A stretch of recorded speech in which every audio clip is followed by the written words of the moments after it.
दिया था कि भैया आर्चरी में ध्यान रखना, भजन कौर के ऊपर नजर रखना आर्चरी के अंदर। और अब भजन कौर जो है 16 का राउंड भी थ्रू हो गई हैं, आराम से स्ट्रेट सेट्स में उन्होंने पोलैंड की एथलीट को हराया है and she is through to the next round. अब टॉप 8 मेरे ख्याल से इनके राउंड ऑफ 8 में होगा। और यहां पर क्या खेला है यार, मतलब कि हर चीज निशाने पर। मैं तो एक्साइटमेंट ये बोल गया था कि भाड़ में जाए, हॉकी हटाओ, बिकॉज हॉकी जीत चुके थे आप, तो हॉकी आप जीत चुके थे। हाँ। आपने आर्चरी देखना था, आर्चरी देखने में मजा बड़ा था। और आज ही इसका फाइनल भी होगा। हाँ। ये एक ही दिन में रात तक चलता है। तो नेक्स्ट इवेंट देख लीजिएगा पांडे जी कितने बजे होगा इसका। भजन कौर इंडिया को रिप्रेजेंट कर रही हैं और आगे पहुंच चुकी हैं राउंड ऑफ 8 में। आज शायद मेडल आ जाएगा। और अगर आपने इनको देखा, फॉलो करा, भाई साहब 10 से नीचे बात ही नहीं करती हैं। सही बात। 10 आउट ऑफ 10 बुलजाए बुलजाए बुलजाए ऐसे हिट करती हैं। और खत्म, खतरनाक आर्चर है इंडिया की। इंडिया वर्सेस श्रीलंका भी शुरू होने वाला है, 6:30 बजे होगा टॉस। लेकिन सबसे पहले सबसे बड़ी बात यह है कि आज के दिन में जो एक ब्रॉन्ज और आ गया मनु भाकर एंड सरबजोत सिंह का,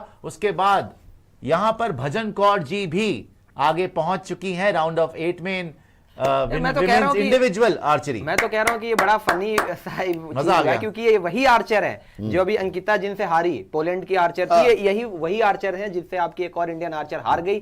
और अगले राउंड में ये तो लग ही नहीं रहा था कि वही आर्चर है। जिस तरीके से वो वहां पे 9 लगा रही थी, 10 लगा रही थी, 5 लगा दिया था एक शॉट। वाली की परफॉर्मेंस देखिए यार, भजन कौर ने इतना प्रेशर बनाया, इतना प्रेशर बनाया पहले सेट से लेकर कि कहीं भी मतलब ऐसा लग रहा था प्रेशर उनके ऊपर झलक रहा है। और एक चीज जो अच्छा लग रहा है ना, इनिशियली पहले 2 दिन में मेडल आना इंडिया के लिए, तो दिल give a good boost. Like Tokyo Olympic में ऐसा नहीं हुआ था, बहुत अभी तो आप देखो डोमिनेट कैसे कर रहे हैं। हाँ, तो we will get at this time hopefully will cross 10 if not more. कितना एक्सपेक्ट कर रहे हैं आप? 10 से ज्यादा, 10 से ज्यादा होना चाहिए। आर्चरी में मुझे लगता है कि एक ना एक मेडल 10 बस।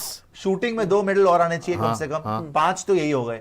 उसके बाद नीरज चोपड़ा ने आना है, मीराबाई चानू ने आना है। इन दोनों के मेडल टचवुड अगर कोई बॉक्सिंग में आना है तो होना चाहिए। बॉक्सिंग में 1 मेडल कम से कम, और हो सकता है रेसलिंग में भी आपको 1 मेडल मिल जाए। ओवरऑल हॉकी में भी अभी आपके चांसेस हैं। बैडमिंटन आप फाइट कर रहे हो, पीवी सिंधु है वहां पर, वो भी कर सकते हैं। टेबल टेनिस मुश्किल मुश्किल जरूर है, लेकिन हो सकता है पहुंच जाए। लेकिन हाँ, आप 10 से ऊपर आपको लाने चाहिए मेडल। नहीं, बट लेकिन एक बात है कि आर्चरी के अंदर ना आप अभी तक इतनी इंप्रेसिव परफॉर्मेंस दे नहीं रहे थे। बैडमिंटन में अच्छा कर दिया, टेबल टेनिस में अच्छा कर दिया। आर्चरी में हर जगह क्या थी कि टीम इवेंट हुआ, वहां पे भजन कौर 10 मार रही है, बाकी दोनों 6-6 मार रही भी कर रही है। भजन कौर फिर 10 मार रही है, बाकी को 7 को 6, तो क्या होगा फिर? टीम इवेंट इसीलिए आप हार गए। लेकिन यहां पर जब आप आए हैं तो आप देखिए लगातार डोमिनेट करके वो आगे आई हैं।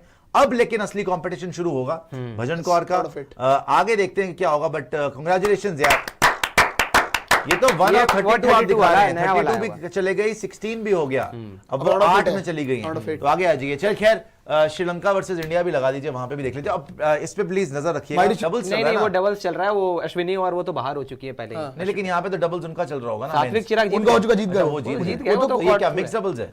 ये नहीं, विमेंस डबल्स, विमेंस अश्विनी और वो तो आप क्वार्टर फाइनल ऑलरेडी पहुंच चुके हो। ठीक है, उस पे ध्यान रखिएगा। लेकिन इसका जरूर देखिएगा, बिकॉज इसका फाइनल राउंड होगा कुछ ही देर में, ज्यादा देर नहीं लगेगी।